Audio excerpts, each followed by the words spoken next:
เรื่องที่2การออกแบบงานก่อสร้างข้อที่6การออกแบบคานและเสาในการคำนวณควรกำหนดให้คานข้างหนึ่งของอาคารมีพฤติกรรมแบบฟิกซั p พอร์ตส่วนที่เหลือทั้งโครงสร้างให้ใช้เป็นระบบหินและโรลเลอร์เพื่อให้โครงสร้างไม่แข็งเกินไปแต่ในการดำเนินงานการก่อสร้างที่ใช้จริงเราจะใช้ฟิกซัพพอร์ตทั้งโครงสร้าง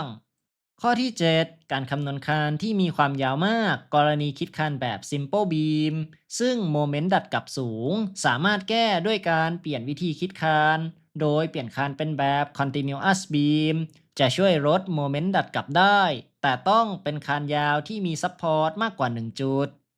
ข้อที่8มีการใช้เหล็กเพื่อยึดโยงโครงสร้างไม่ให้โครงสร้างมีการเคลื่อนไหวมากเกินไปข้อที่9การใช้งานโปรแกรมคำนวณควรเลือกใช้โปรแกรมคำนวณที่เหมาะสมกับประเภทและขนาดของโครงสร้างควรมีความรู้ความเข้าใจในการใช้งานโปรแกรมคำนวณอย่างถูกต้องข้อที่10บริเวณที่เสาไม่ปรากฏออกมาในแบบให้ใช้สัญลักษณ์รูปบวกเพื่อแสดงแทนเสา ข้อที่11ในการออกแบบต้องมีความรู้พื้นฐานเกี่ยวกับด้านนั้นๆ เช่นแบบสุขาภิบาลท่อ S ขนาด 4 นิ้ว W ขนาด 2 นิ้ว ท่อน้ำเข้าออกจากปั๊มเป็นอย่างไร ข้อที่12ถ้าใช้เสาเหล็กในโครงสร้างควรทำตอหม้อรับเสาเหล็กสูงเพิ่มเพื่อเพจเหล็กรับเสาเหล็กสูงพ้นระดับน้ำเพื่อไม่ให้เป็นสนิม ข้อที่13ต้องมีปิดกั้นนกปิดปลายหลังคาเพื่อไม่ให้สัตว์เข้าไปอาศัยใต้หลังคาข้อที่14ควรเรียนรู้การเรียงลำดับของพื้นที่ห้องน้ำเช่นพื้นที่แห้งจะมาก่อนพื้นที่เปียกข้อที่15การใช้กระเบื้องแผ่นเล็กสามารถปรับสโลปได้ง่ายกว่ากระเบื้องแผ่นใหญ่ข้อที่16การสร้างคานห้องน้ำควรเพิ่มขอบปูนให้สูงขึ้น10เซนติเมตรจากระดับพื้นห้องปกติเพื่อป้องกันไม่ให้น้ำจากห้องน้ำไปโดนพื้นที่ห้องที่ติดกัน ข้อที่17ควรศึกษาเรื่องรายละเอียดรอยต่อ connection detail ของโครงสร้างเหล็กเพิ่มเติมเพื่อเขียนรายละเอียดแบบทั่วไปได้ดีมากขึ้น ตัวอย่างการเชื่อมโครงสร้างเหล็กที่ติดกับโครงสร้างคอนกรีตเสริมเหล็ก ข้อที่18การศึกษาใส่ท่อน้ำไปในโครงสร้างอาคารคอนกรีตเสริมเหล็กหรือการออกแบบช่องว่างหรือเรียกอีกอย่างหนึ่งว่าท่อสลีป ข้อที่19ในการออกแบบห้องน้ำตั้งแต่อาคาร2ชั้นขึ้นไปควรออกแบบช่องชาร์ปเพื่อความสะดวกในการบำรุงรักษาท่อต่างๆภายในอาคารในการออกแบบวางท่อน้ำควรจะวางเส้นทางเดินท่อไม่ให้ทับกับเส้นกำแพงเพื่อง่ายต่อการถอดแบบและไม่กำกวม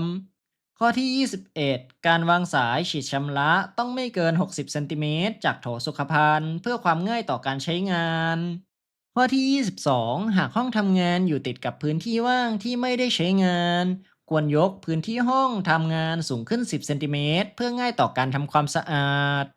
ข้อที่23การติดหน้าต่างควรทำคิ้วบัวไว้ด้วยเพื่อป้องกันน้ำฝนสาดเข้าหน้าต่างข้อที่24การวางหน้าต่างควรวางสูงจากพื้นประมาณ0.8เมตรหรือ1เมตรเพื่อให้หน้าต่างอยู่ในระดับสายตา ข้อที่25ในการออกแบบโดยใช้โปรแกรม AutoCAD ควรจำแนกสีและวัสดุการก่อสร้างที่ใช้งานให้มองเห็นได้อย่างชัดเจน ข้อที่26การตัดเซกชันของอาคารควรตัดให้เห็นครบทุกห้องเพื่อความชัดเจนและความสะดวกของการดำเนินงาน ข้อที่27การวางประตูของอาคารควรจะเผื่อระยะใส่เสาเอ็นไม่ควรวางติดกำแพง ข้อที่28หากการออกแบบอาคารมีการวางฐานรากเพิ่มเติมจากโครงสร้างส่วนอื่นๆที่ไม่เกี่ยวกับโครงสร้างหลักและวางคนละตำแหน่งกับกิจลายเดิม เช่นการวางบันไดควรใส่กิจลายเพิ่มแต่หมายเลขจะเป็น1.1 2.1แทน ข้อที่29ในส่วนโครงสร้างที่มีรายละเอียดเยอะควรทำภาพตัดแบบขยายเพื่อความเข้าใจในการอ่านแบบ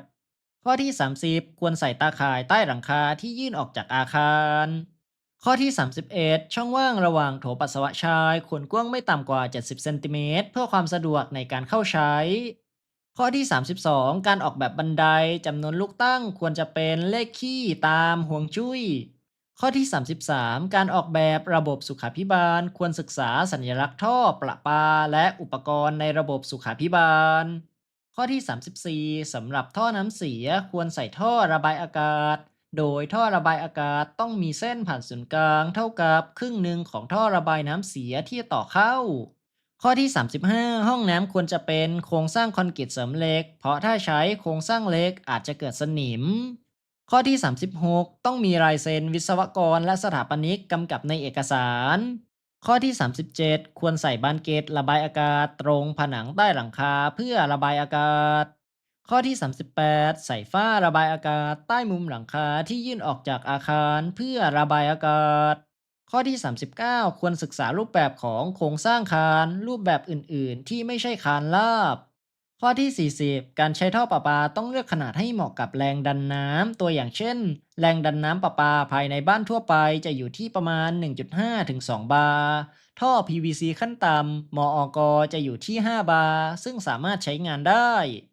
ข้อที่ 41 การออกแบบหลังคาต้องคำนึงถึงน้ำหนักของฉนวนกันความร้อนและระบบระบายน้ำ ข้อที่ 42 การออกแบบฐานรากควรออกแบบทั้ง2รูปแบบทั้งฐานรากแพรและฐานรากเสาเข็มเพื่อเลือกวิธีที่ประหยัดที่สุด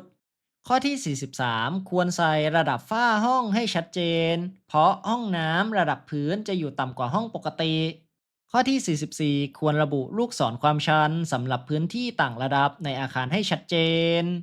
ข้อที่ 45 ควรศึกษาระยะการวางท่อคอนกรีตเสริมเหล็กที่ใช้ระบายน้ำเสียไปบ่อพักน้ำเพื่อความประหยัด